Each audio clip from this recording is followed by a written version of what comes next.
right, I've got a question for you. How many movements can you think of where you're in a stance like this and you have to rotate? We could be hitting a ball with a racket, we could be throwing something or serving it overhead, we could be punching, we could be setting up and then going for a kick. There's so many things. You could think of a golf swing, you could think of turning on a surfboard, you could even think of dialing that right down, so we're not even sprinting, we're just walking. And even in walking, there is this gentle rotation between the rib cage and the pelvis. Ideally in human movement, this is all driven from the midsection and from the hips outward through to the limbs. So we're connecting from ground through spine to the limbs without any weak spots.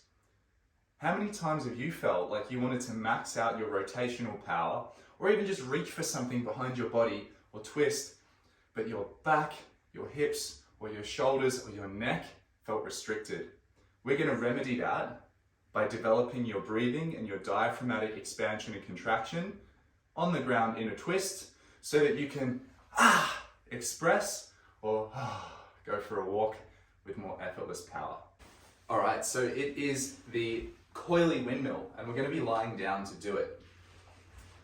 From this position, the first thing you want to know how to do is simply to tuck your chin and lift your head. And from there, you can crunch up a little bit. And if you exhale, that's your obliques working, okay? Then if you can inhale holding that, you'll notice that you breathe up naturally into your ribs and into your back and into your chest, which gives space for your shoulders. So this kind of feeling, we're just gonna take onto a twist.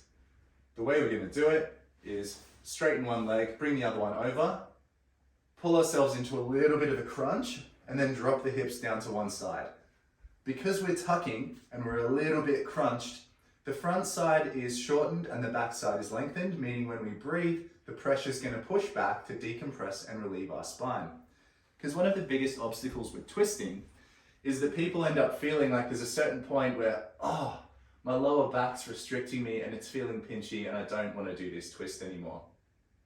Especially when you go deeper, like this. So what we need to do is not just relax into the twist and anchor ourselves in and let the lower back sort of arch and dump, because that's not going to feel good.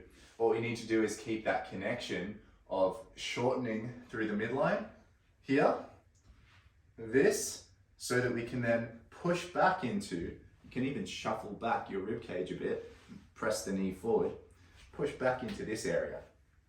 So whether you're using your hand down through the elbow or a foam roller, I want you to keep this knee pressing down actively through the ground, and that's going to connect your inner thigh in through the pubic bone up into the deep core and lower ab muscles, okay? Now from here, keeping that connection, we're going to take this arm and reach it out in space. Now you might be humbled at how little rotation you seem to have when you really hold this connection, but that's good because now you have the opportunity for stability down here to be mobile up higher up in the T-spine and shoulder. So hold that, breathe out, breathe in up here, and then notice how you can actually reach further the fuller you are up through your back, shoulder and chest.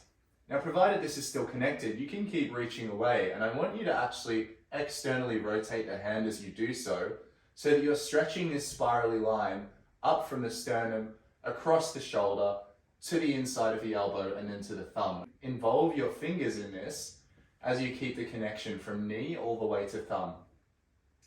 Now, if you do something as simple as tucking your chin, you can feel another layer of strength light up through your core. And if you wanted to do something like a little bit of a crunch and then take a couple breaths, then you're going to feel your obliques really waking up and you're using that diaphragm to pump and drive pressure, which helps you manage rotation. Now this is just a static position, and I find that this is a really good position to work with this long line diagonally. But what you can also do is work with a big circle. So the gentler version, let's say that you're not that good at twisting at the moment, but you want to be, is to bring the knee up onto the hand.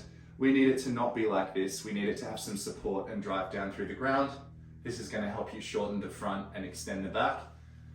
And then we're just going to trace that hand from behind the back, thumb towards spine, out around to the side, allowing the rib cage to rotate and lead the rotation like this, and the shoulder to then follow, and it's going to rotate naturally to create space for the arm to move overhead. As the arm's coming overhead, we want to take a really deep breath in to expand this surface area to allow the shoulder blade to move. And we want to be actively reaching away from the body.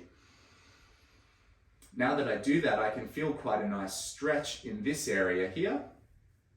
And I can feel all those tissues being separated and lengthened, which is great.